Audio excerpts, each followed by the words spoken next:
resolution là ya tòn thế one of our own pay to Minnesota Senator ở phòng hơi người ấy từ cho president theo người mới cho lũ cho là hai đôi pay theo chơi pay giờ lên gì cho nên sự tụi lũ cho lúc nào theo tao chơi có Senator phòng hơi không có tay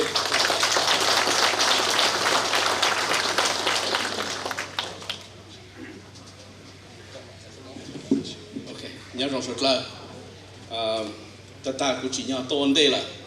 tôn đây sẽ tao mấy vì là cứ từ state standard cứ sai cho chính trạng cho sang ý sai sinh phò chỉ chốt lên nóแล้วเป็นพลังเราตัวอย่างปีกู district แล้วชีช่างน้องเรากู说แต่กูจะเป็นเสียงตัวอย่างฮะเราอย่าง East Metro แต่กูจะตัว center เนี่ยตัว East Metro เนี่ย Ramsey County เนาะwelcome everyone honored guests Brigadier General Hamler and Mr. Parker Jr. also former Captain Richard Hall, so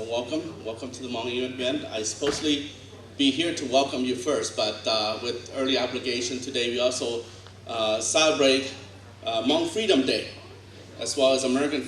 Independence Day at the soccer tournament. So my apology for being late to this event, but thank you for coming, and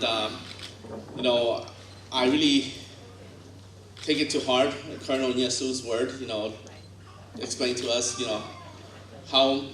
how much he was deprived, you know, celebrating and missed celebrating the Hmong New Year back in Longcheng for 15 years, not having Hmong New Year. And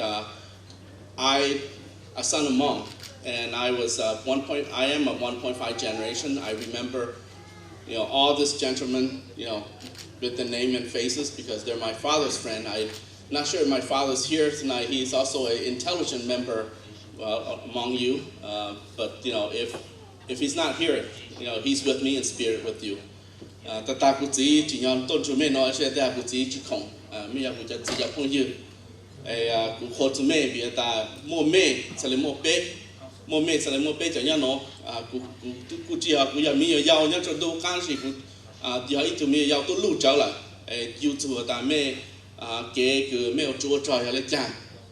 Cho ra nhà số chắc ăn còn nhà số chủ chế thì những bà chủ kế cho anh nó của cho nó còn nhà số khó chủ cho FAG cho cứ lớp chỉ FLO CSP cho họ tây ra bé sáng ta kế cho nó tây giờ học cứ sinh đầu sinh tổ sư anh nó của chủ khó chủ yang khó chủ cứ yang chỉ ha mới cho cứ auto for air controller mấy chị cho cứ xịt lang xịt đầu xịt tổ sư mấy cho xịt kế cho kiến chế mấy sáng做ta有了讲别在演mấy sáng做cho cứ mấy cho tôi này su sa còn đau lên rồi chẳng sao lên cho演vô mấy chị làm to bây giờ một trong này trong tụi này một su sa nhỏ cha sa bây giờ mấy bao sáng mấy bao ta演vô nhà họ từ tôi dạng là colonia su nhỏ nhà hạ tụi tăng nó giờ chỉ một mẹ nó để colonia su chỉ nhỏ nó là để chúng một mẹ chúng một con nhà su để chúng một con lịch tây chúng một mẹ trong tụi nó để cứu chỉ nhau nó ha cứu một FLO state center vì mẹ trong lịch sử cho bé tụi nó ai cứu sao cho luôn thơ dạng của cứu yêu ô tụi bé thuần yêu chủ cho cứu tụi cho cứu bao ta tụi bé thuần tao lấy cầu bé lúc xong tao ta chỉ cứu luôn nhóc cứu yêu chủ của ta của mẹ bù tụi bé thuần ha môn tao lên tao tụi tăng chỉ nên là chỉ bao ta lò họ từ họ nói chỉ thầu bây giờ tụi bé thổ họ ta luôn giờ bố họ chơi lỏng bố hay bên chịu chịu bố để cho nãy cho chỉ tụi blue là để giờ là cái sáng xí rồi ô họ của lúc chịu mong của sao của ta lúc họ bảo của bây giờ họ bi vấn đề của bên mong nên nhóc trên thế hệ nói giờ ô tụi bé thổ họ theo luôn mà luôn ta đào tụi lúc ô sáng tu vấn đề mà không là tệ để của ô tao lúc xong tu này bên tu khơi ăn là cha sa ta bây giờ ta rồi xong phản đề nó ai cũng nhỏ hậu rồi mẹ cho cô tu cho xong tu chỉ trên con cần gọi nu cái mail ReUnion cho FAG hay cho cái intelligent nó cho cái sự khâu nó trong sai mẹ tôi chỉ mua lúc chỉ nó lúc xí sau phải là mình chỉ xí sau nó lên tiền lúc xí sau ha mình xí sau bây giờ lấy bao tài mình ở lại chỉ bây giờ lấy bao tài cái mẹ chỉ trên bảo lấy chẳng. And I'm so glad to see our honored guests here, our non-Hmong guests here today. You had taught us well the way of survival, and you also have been humble to train a group of tribesmen, not sophisticated in modern weapon, but tell us to be rational in our use of modern warfare and help us to survive. The reason we are here, the reason I'm a state standard is because of you helping us to survive. You ally with us, make us strong, and we were able to defend our enemy, defend our life, our parent able to carry us across the river to refugee camp and here in the United States. So I also honor you, and my head bow to all of you. Thank you very much. Guest itu Director Council on Asia Pacific Minnesota. We thank you for coming. Welcome.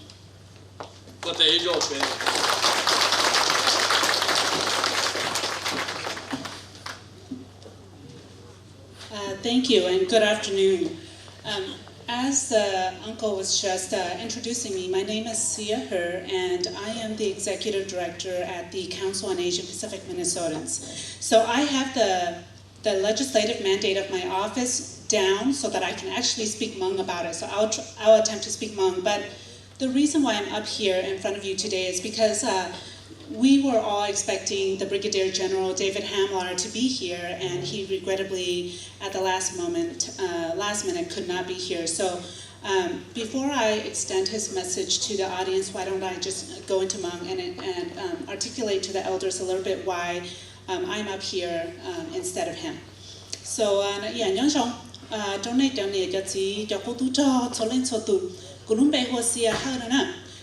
to Executive Director, Lu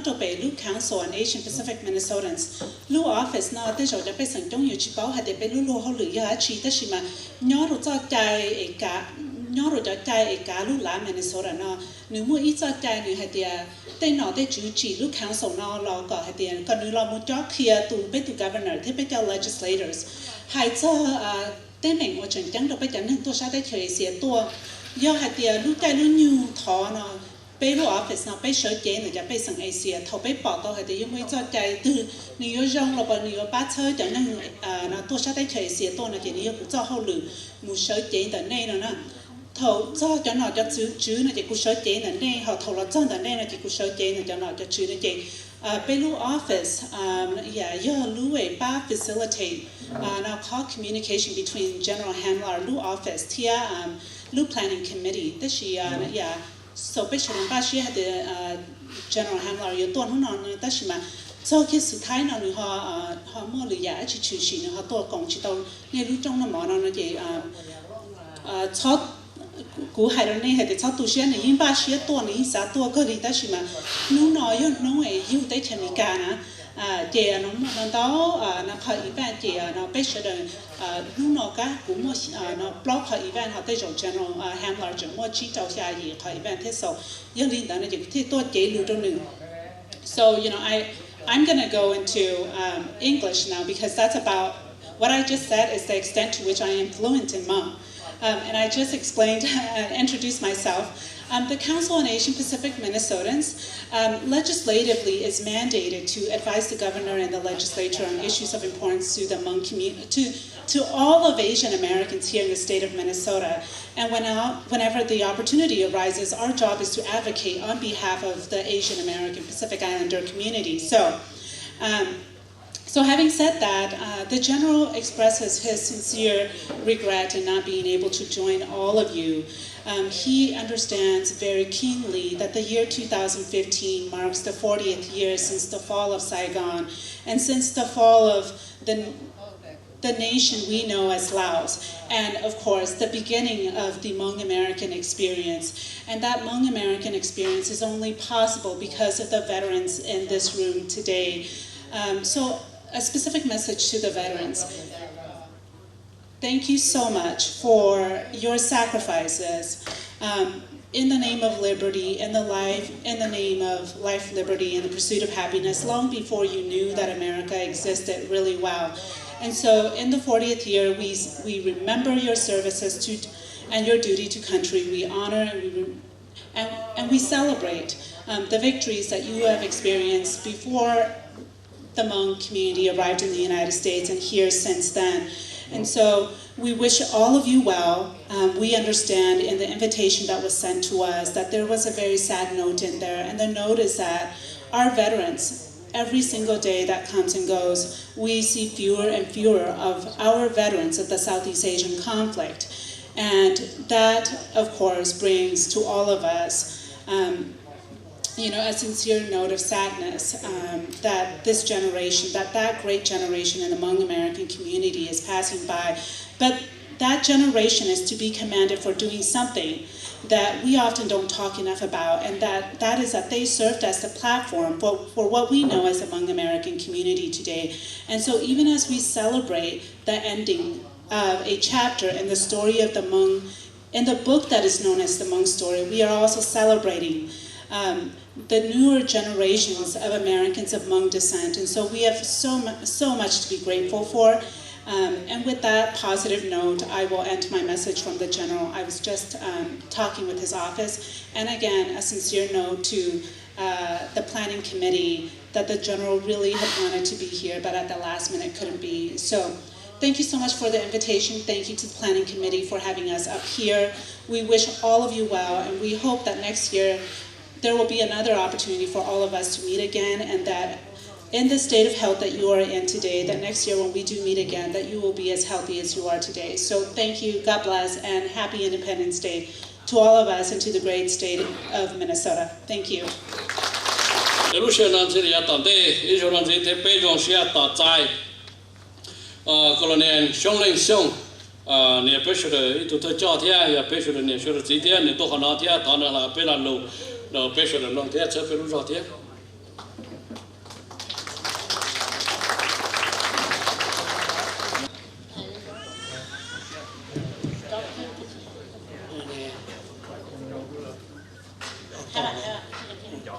Hello.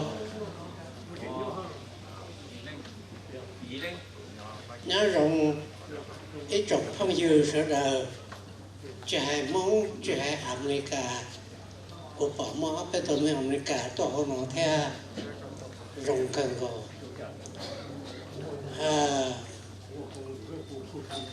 của rồng xe choประธานแก่โต๊ะยะแก่โต๊ะลีngười giờ của tụi đã lo thế người giờ ít tụi phép thầu người tàu bác cũng tàu trạm tàu già chế chế thay đó cái sao cho chế chủ thế nhớ rồng của trồng phong dừa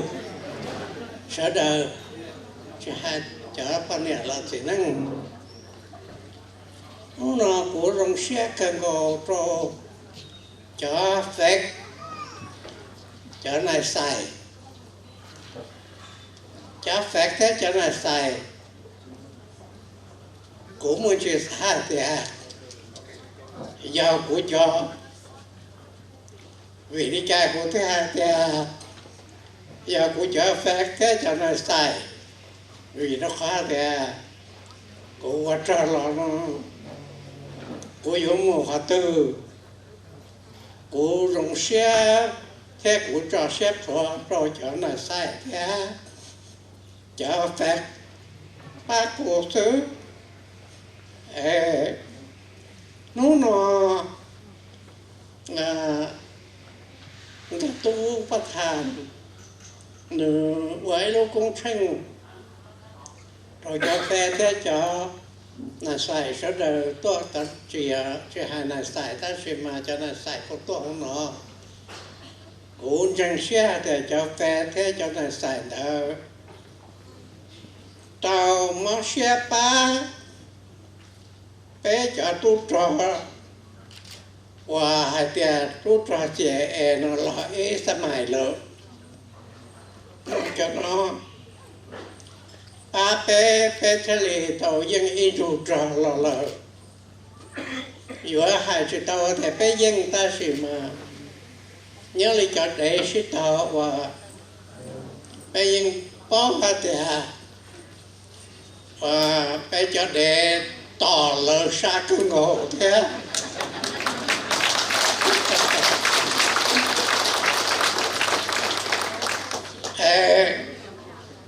tỏ bây giờ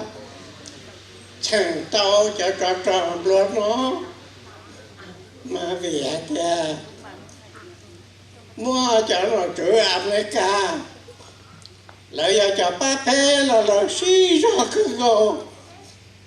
lại mua chúa cá cứ ngộ lại mua chữ gì trong ba phê thua nhà và dùng mua chúa cá ba tô phê cho tôi tròn nhau tỏ hạ rộng cô mà giờ ấy tôi giờ này tôi tròn cô tao có trò là của những mà của chị hai để khi của hai khoa thì giờ của những cái tàn rào bê trồng mông những tàn rào giờ của chia sẻ nhau chế bê trồng mông chia sẻ tàn rào của rồng xe của hai đồ này thì giờ mới hai mà trong liều cho liều khát thắng vui lạnh qua trò sư để khi cái qua trò nói mua cũ sư chỉ mua co chế bây giờ mua chỉ tàu in chủ trò mua cũ sư chỉ mua co chế bây giờ mua chỉ dân vấn đề nó của yêu hai đầu trắng đầu già liều của yêu hai đầu trò cho phong dư số hai lò lợ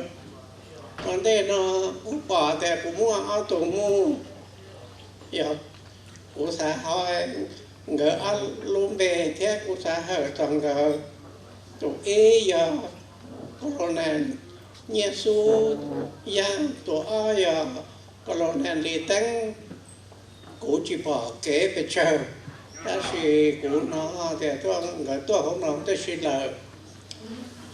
mua ở bên tủ nó chữ America thổ lấy của hai điều thổ in đã tổ tổ phá bê nhau rồi lúc chân sản thổ thế của hai trò cho nó chữ America thế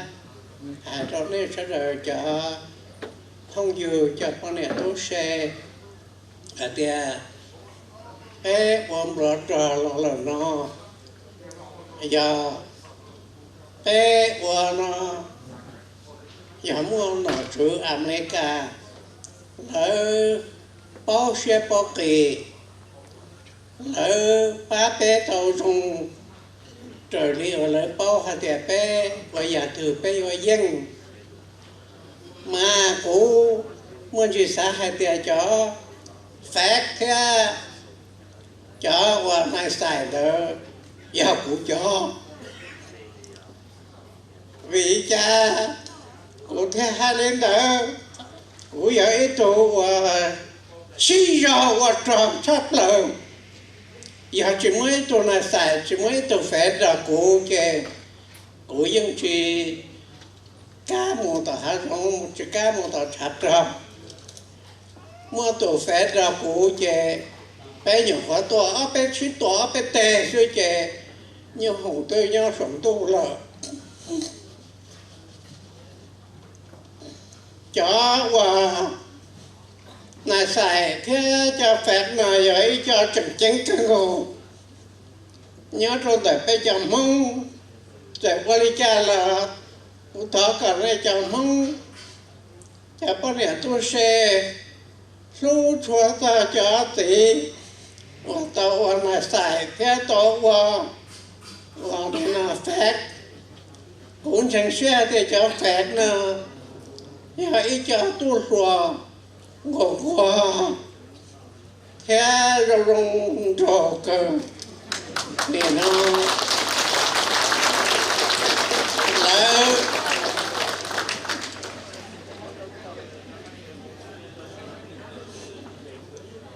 tổng một lô xe để bỏ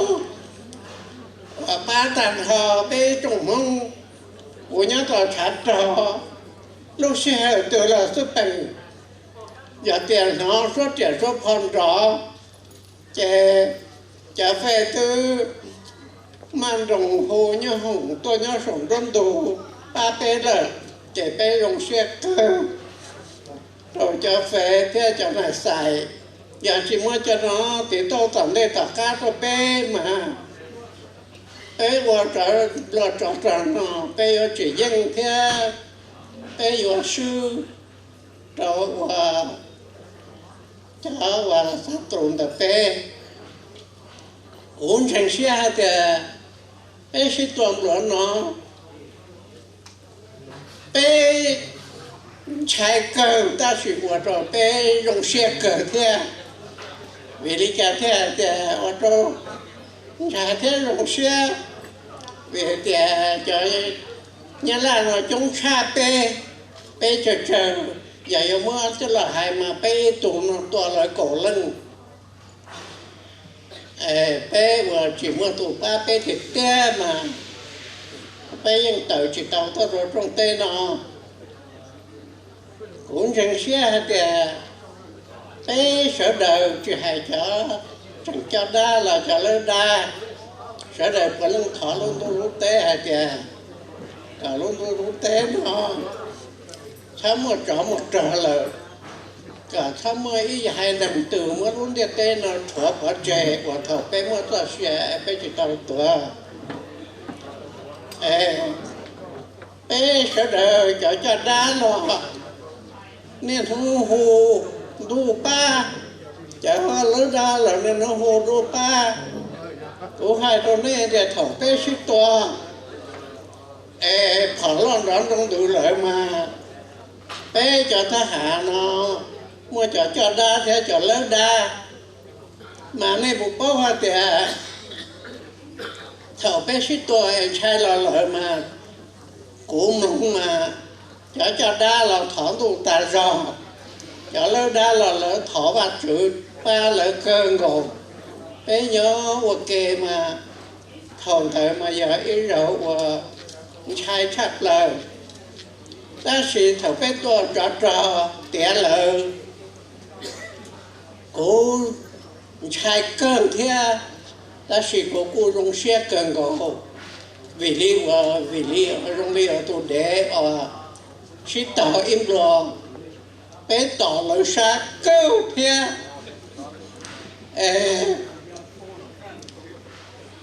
của hai đâu này sẽ là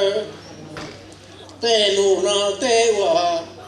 của tao bảo tại của lúc không mưa lò mà giờ ý dạ và đâu cần ngộ giữa xã hai cả tan thọ nên tên ít tổ chỉ xã tỏ hai lù kia chỉ cuối lần hai xứ ta sĩ của xã thì ấy chẳng này họ xã hai thế này chỉ của hai bỏ lên nó xứ của quan đây sẽ đời trâu cái của rong xe trâu và phát hàng cái tu hai tiền chỉ mỗi tu lọ và cái rong xe và cái và trâu chả tu chả này sai chả qua này nó phát lên cái tu nó vậy tu thơ cho đời lỡ trẻ nên phát ra này xài này lọ mua ilu cũng sinh nó và cả sở đời cho tê cú tê cún gì bé sẽ đời theo tập tua hơn mà lần theo tập tua hạ bé là lù cú và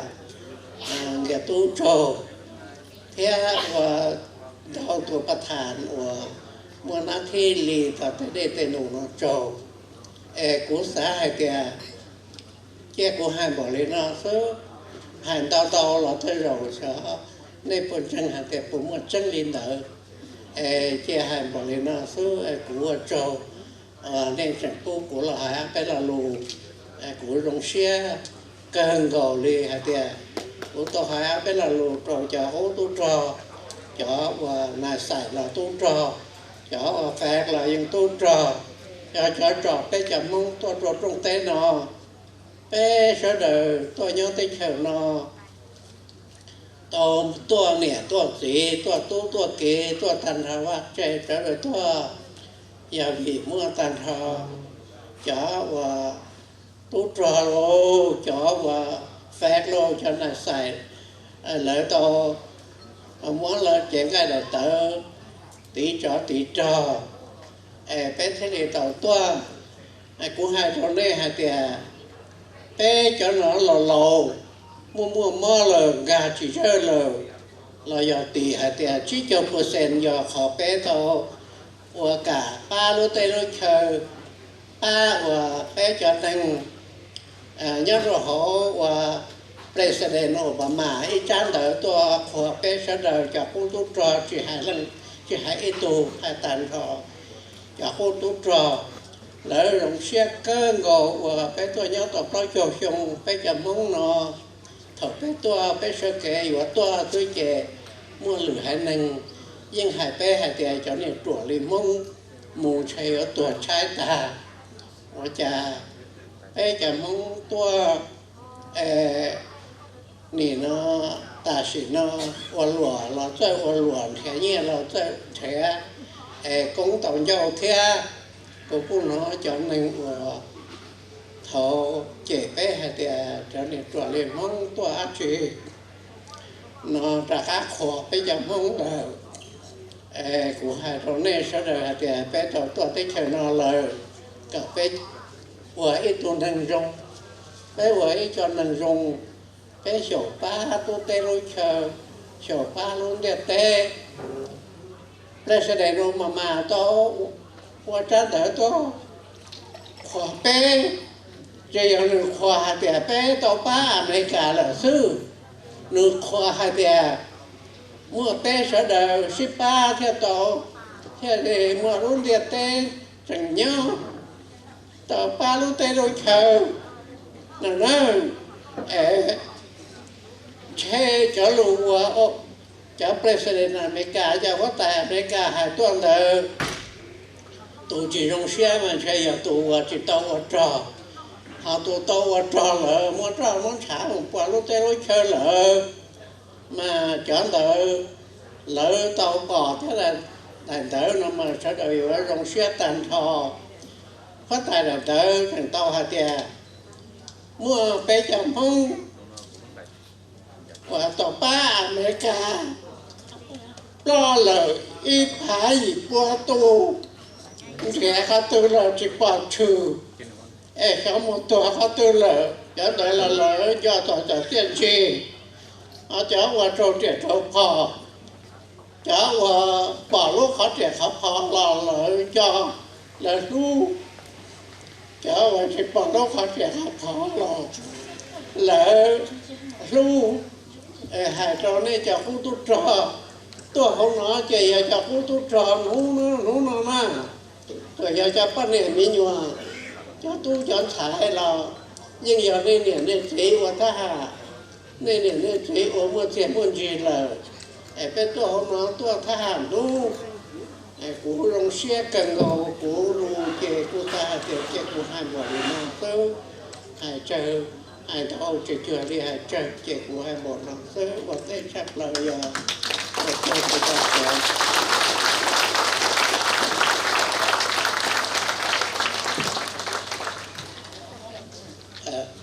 cô hai ở lò lù đấy, cô thà ở lò, cô hai đó thì cho mẹ chế, số lần số tuổi nó ya hồ cho mẹ chế, ở tụi chị chỉ muốn cho xe, đỡ đấy thì cô bảo đấy nên tụi xe này thì chỉ cả xe là té xe, cô trong xe này cô chị tụi sẵn to đấy,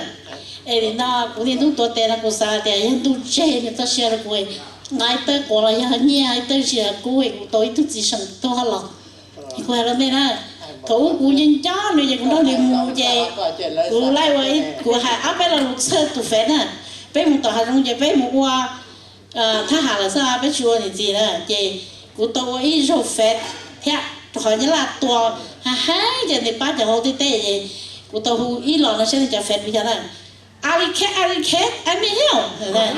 Aliket nhá quá sớm tu Aliket nhá của you blue I am black tiger okay if there no tụ ba ở đó của tôi hai nó sẽ đi cho phép bây giờ của hai luật sư này không đó em cho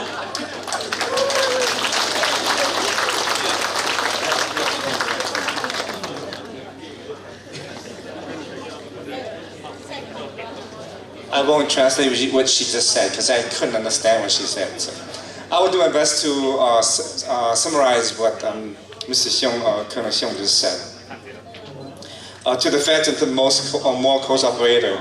I depend on you and you help me. I acknowledge your reunion today. Though we may not have won the war, and at the point of being arrogant, without you there's no me, without me there's no you. We're successful, but I also acknowledge to my friends who are here, Lieutenant Yang and Lieutenant Colonel Yang and Colonel Li Deng. I don't see well, but I hear you. I hear that you are here. Though we may not have won the war, I would compare us to a dog fight. We bit hard. We didn't win, but we bit hard. And I'm a veteran. If I win, you win. If I'm alive, you are alive. I also acknowledge a couple of the American officers who are here. We fought due to the American government who helped us. I also want us to recognize the Fed and the most code operators. At their young, their prime, they were handsome.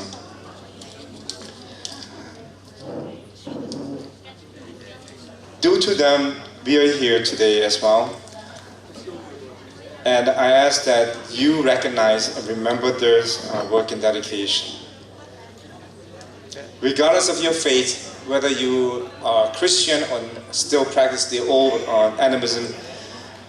ask that there's no more war and no more fighting.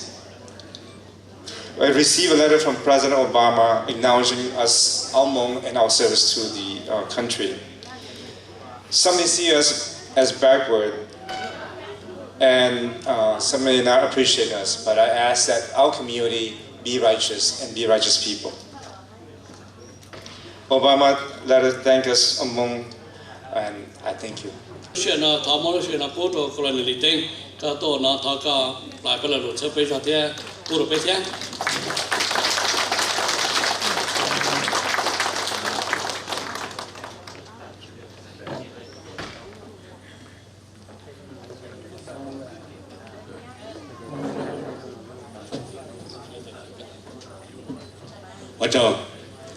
Thì mà cũng chỉ nhau trên đà cũng như thế thì cả chỉ sắm món cũng cho lại lưu vị thì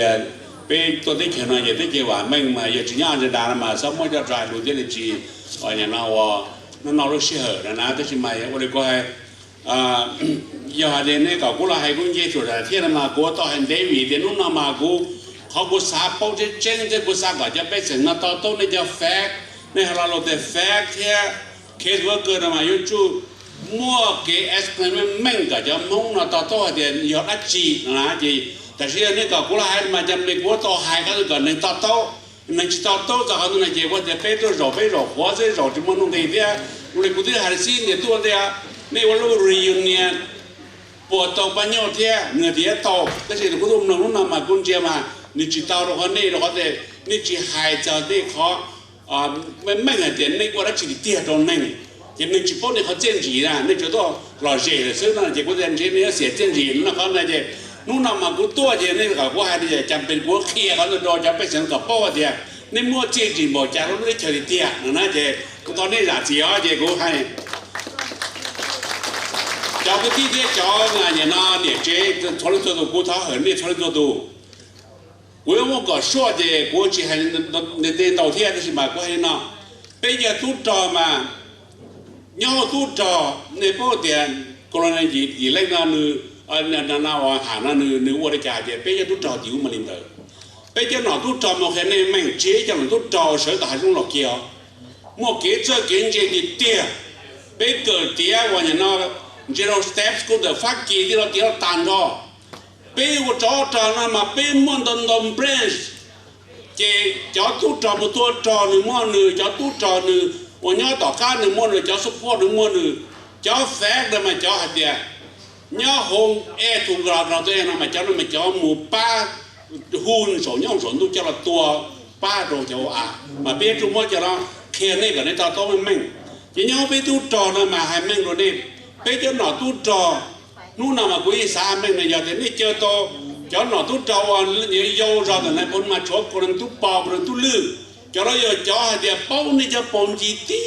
gầu nó họ lên mà nhau step thế này họ cú nó mà giờ nhớ tao front lại thế nhớ tao step thế cú vào tao bỏ của tao ai à thì cú mua front lại cú mà tao là tao và thì cú tôi này bảo thì cú tôi cú bốn trò bỏ thế à thế bây giờ但是嘛被地铁了就找你也只摸我也那不好的一辈子都不好的但是嘛要的有的就没干的故意指路不好了的那嘛这是人家可能只摸看你们们的被叫那都找人政治低呀叫那都找太那都找不了的那都给个的那被叫给个给这给这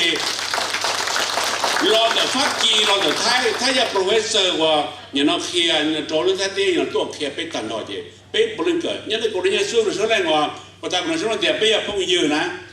กรณีสุดท้ายกระทรวงเอาไป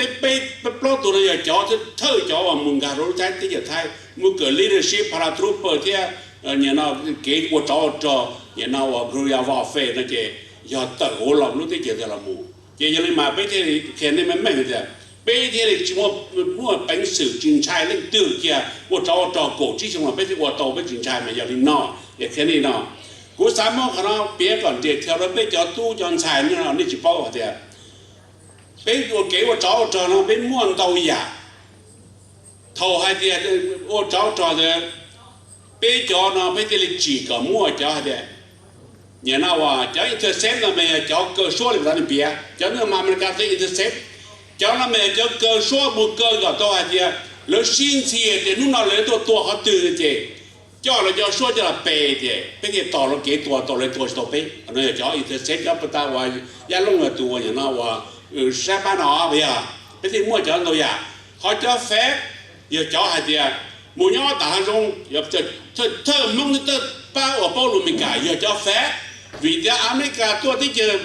ตัวทำให้เราจ่อไปจีบluôn mình cả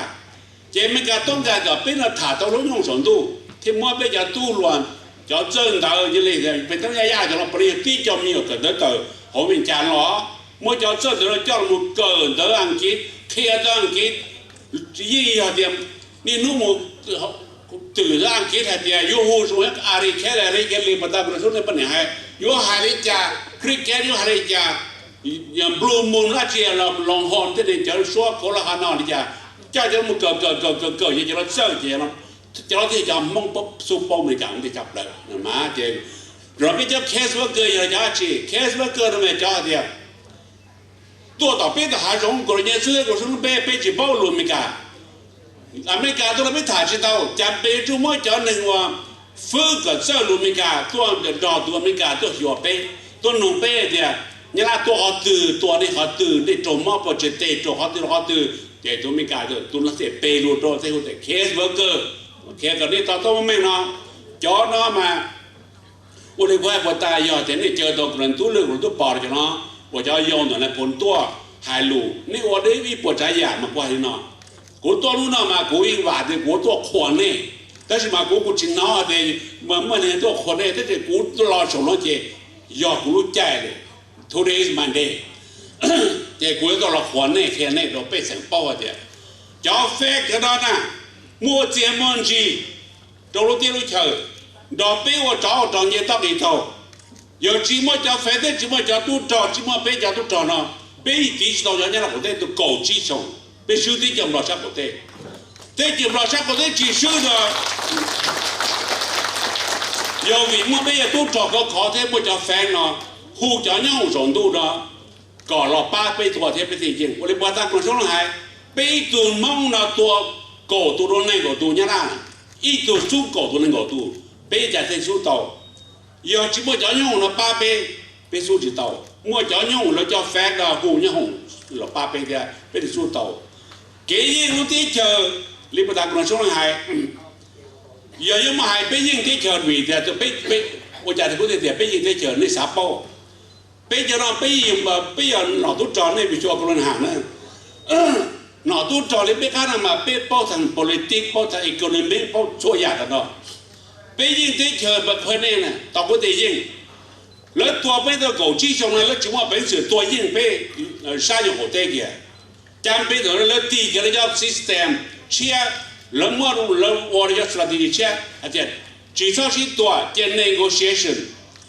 thua tiền negotiationเราเจรจาเจรัฐบาลรอฝ่ายขวานั่นน่ะchỉ chính phápเจรจาเจรัวสัวก้าเจ้าทุกจอลก้าอุ่นตรงวิจารณ์ไปซื้อตัว politics ไป只ซื้อกันเราจ่อ要จ่อ要จะว่าไปจะว่าตั้งตัวที่họ要我จ่อให้ในแม่งเจียขาเลยก็จะไปว่าเดียวเดี๋ยวเลยมาไปซื้อตัวกันที่ไป只ซื้อจ่อเราซึ่งเราใช้ไปเราจ่อเราเทลิก่อนอย่างนั้นซื้อเจรจาไปเทลิซื้อจ่อนะ politics ก่อนเนี่ยเขาเป็นการซื้อกันไม่ใช่ไปเทตกเขียนรู้จริงสินะเขาเนี่ยเขาถึงที่จับเลยกูลงเสียจับเลยเนี่ยจีเอาเจ้าแฟกเจ้าเคสว่าเกิดที่จีเอาเจ้าตุ๊กตาสุดตาทอได้เนี่ยจีน่ะเนี่ยคือเนี่ยที่น่ะเจ้าแพลล้อน่ะเจ้าไอ้เนี่ยเราปัจจัยเนี่ยเปียจ่อยแล้วพี่ต่อเปียต่อเจ้าเรเวนมาตัวมีการมาจ้างยงสีป้าหมายที่ตัวเจ๋งเหรอตัวแบ็กซิเดอร์น่ะตัวจอดตะก้าเทียตัวยังอเมริกันจะ包了梦就包了没干的但是ตัวเนี่ยว่าอาจจะ叫แฟกนั่นน่ะหูตัวสาวเจตัวเนี่ยว่าแบ็กซ์เลยแต่มาใช้รูตรงนี้เด้อเดียเนื้อให้เดียเนี่ยเราจอดที่รถปนตรงตีน่ะไอ้ก็ตัวตีน่ะเจตัวเนี่ยจะป้อนเนี่ยผ่านรถตีก็จนชอบป้าเจรู้ยังเต็มอยู่รถสองมันอยากจู่สองเราดับบ่งรถซื้อนะเขาเนี่ยป้อนเรื่องมั่วเจ้ามั่วจีเนี่ยจีเนี่ยยอนว่าเนี่ยจีมั่วเจ้ามั่วจีเนี่ยคือเนี่ยที่มั่วเจ้ามั่วจีเจ้าหน่อยเจ้าชื่อมั่วเจ้ามั่วจีเจ้าแฟกเจ้ามั่วเจ้ามั่วจีเนี่ยตันเนาะเนี่ยที่ต่อเตะยังไม่ขวาเลยตัวมั่วน้องอยู่ชายอยู่จัดเด่นนู้เนี่ยกูบอกกูช่วงนี้กูเนี่ยส่งเงินกูต้องจัดเด่นนู้ตรงเงินล็อกกูยี่ห้อจงเนี่ยเบียกูยงเงินเนี่ย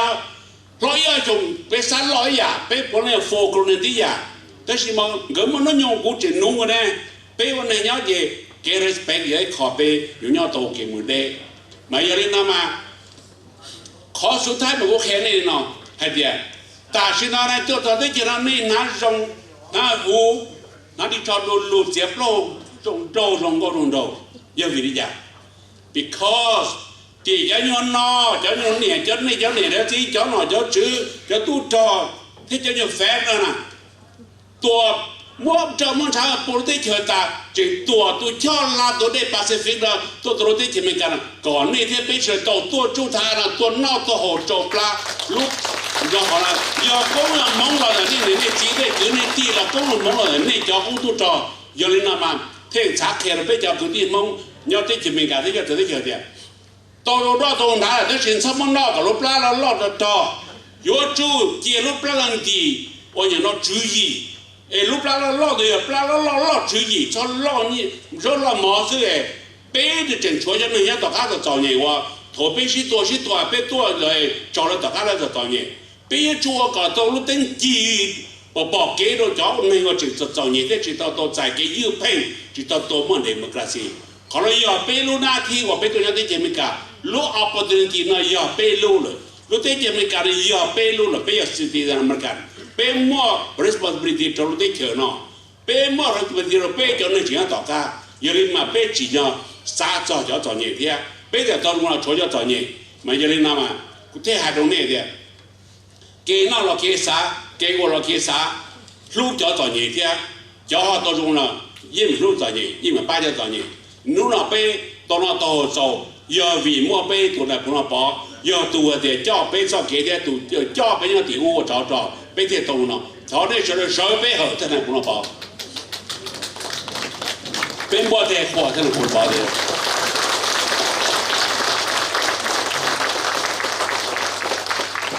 ไม่ใช่เลย现在是来找到我找到อย่างนี้รู้เชื่อทางสิ่งต่างๆอีตุนสิ่งที่อยากไปจ่อเชื่อต่อใจว่า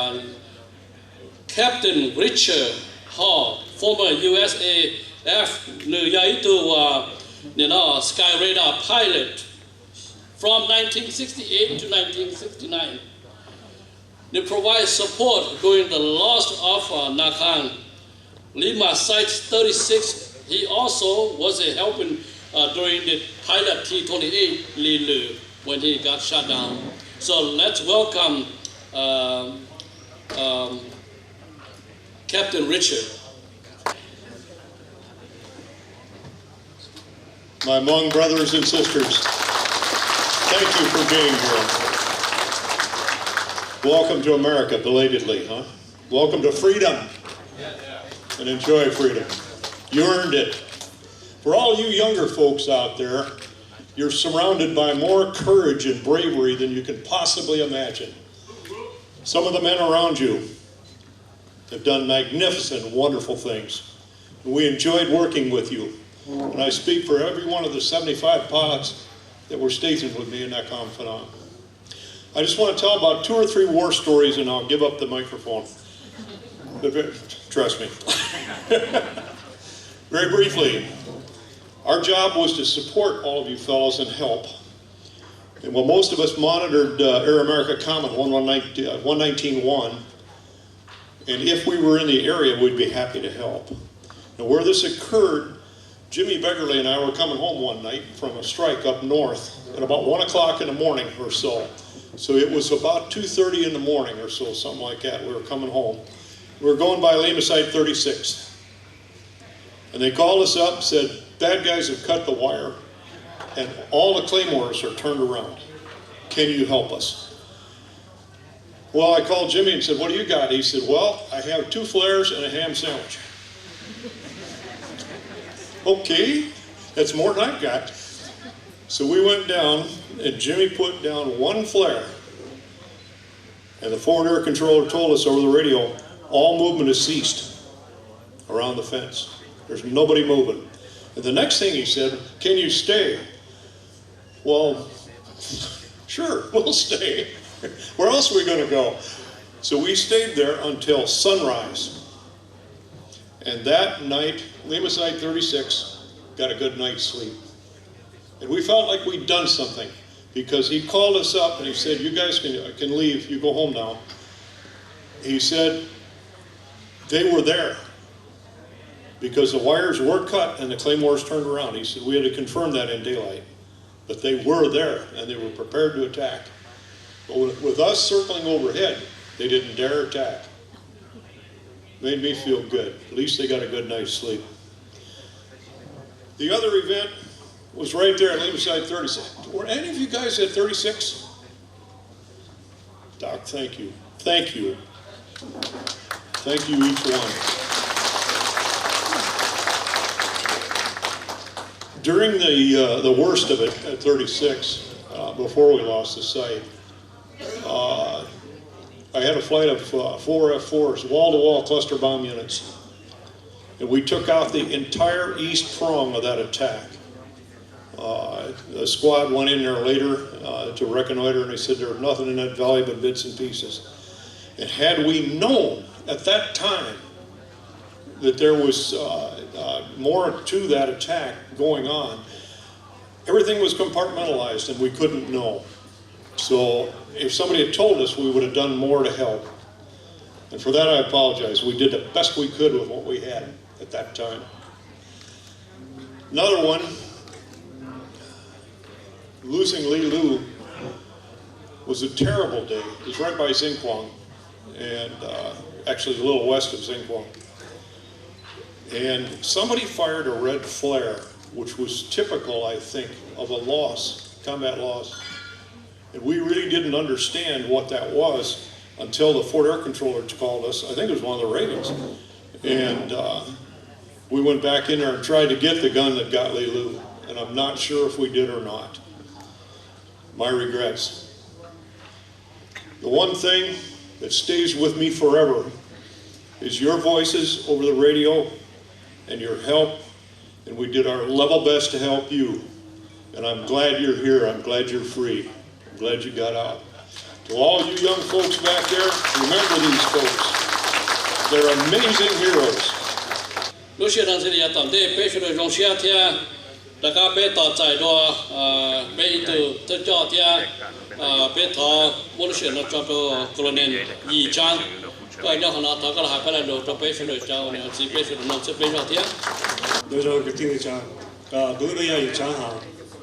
We are three of the two. That's it. So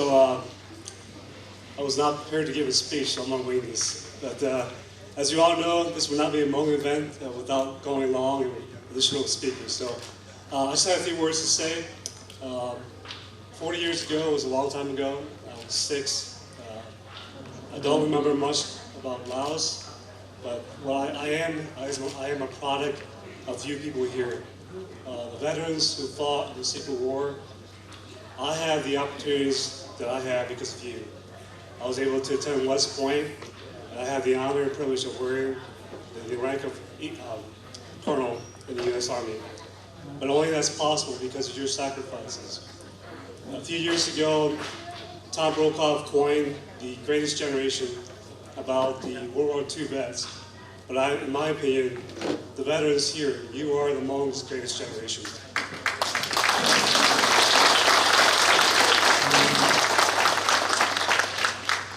Again, I was only 6 at the time, but as I was growing up, I saw how my parents adjusted to a new country, adjusting to a new culture.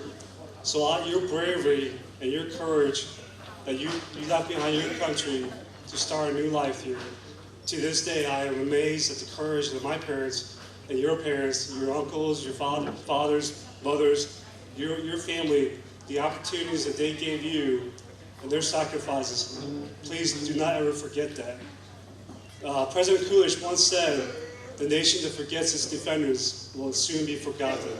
So let's not be that nation. Let's not forget the sacrifices of our parents, our grandparents, uncles, aunts. They sacrificed so much so that we can have the opportunities that we have. You know, my kids, they don't appreciate what my parents went through. It's a challenge for them. You know, they're lost. So, you know, I think a lot of kids are lost these days. So we need you, the veterans who are here, to show us the way. When we left Laos, we had a common cause. You united us, all of us, to come here to start over. You know, my kids and the younger generation, we're lost. We need guidance. We need you to come together to show us the way. I know you guys are getting older, but I still think we have a lot to learn from you. So thank you for your sacrifices. It's an honor for me to be a Hmong. I've been in the Army 24 years, and I still run into people who are there because you helped to save their grandparents or their fathers who were in the war. So they know who the Hmong people are. So let's continue to respect our elders, give them the respect that's due to them because of all the things they've given us. Thank you very much.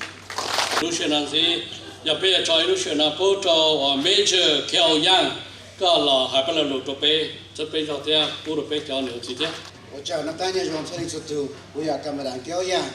我只要那营养呀就吹多，我基本路要下到出来的是嘛，我下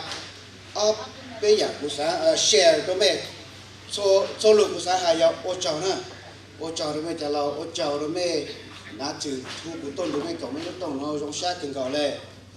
没人包还得。cái cha thế hả nó mà bê trời sáng là bây giờ để sáng tụ kê lòng cho lưu đó tụ sáng sáng để bị xả lại tụ private lòng tụ sáu giờ cho lưu bây giờ tụ sáu giờ niệm lòng tụ lưu thế này cho lưu tụ lưu thế này niệm lòng tụ commandant tụ major lưu tụ major lòng tụ colonel là tụ general lên lưu bây giờ còn nó mày bây giờ thọ bê nè bê lại có tổ chức mà bê lòng hai bê trời cho cái cha nó nèแต่ชิมาเท่าไม่ชูเลยมาเท่าไม่ตาเลยไม่สารเลยจ้ะจะเนื้อมาcáiใจมีการแบบเป็นมวยลูกเมนใจไปหัวจะนำมาเป็นหัวลูกมีการแต่จะ grey beard หรืออย่างไรใส่ตาแต่จะจุดเล่าไม่เพี้ยจะไอ้ที่เป้าที่โอตาโน่เลยเป้าจะเข้าหรือโน่เลยแต่ถอดไปจะไอ้เฉยๆก็รถใจเนาะถอดไปที่ฉันไปจีเป้าละไปจีเชื่อนะแต่ไปจีลูกมองดูbây giờ cứ chụp lao nào cả hạt đây mình nó phải bù lại giờ món là nó mấy hạt xả lại chả khác bây chỉ là bao để cứ nát thì ta mấy giờ rồi nó nè mấy giờ bây giờ cứ chụp lao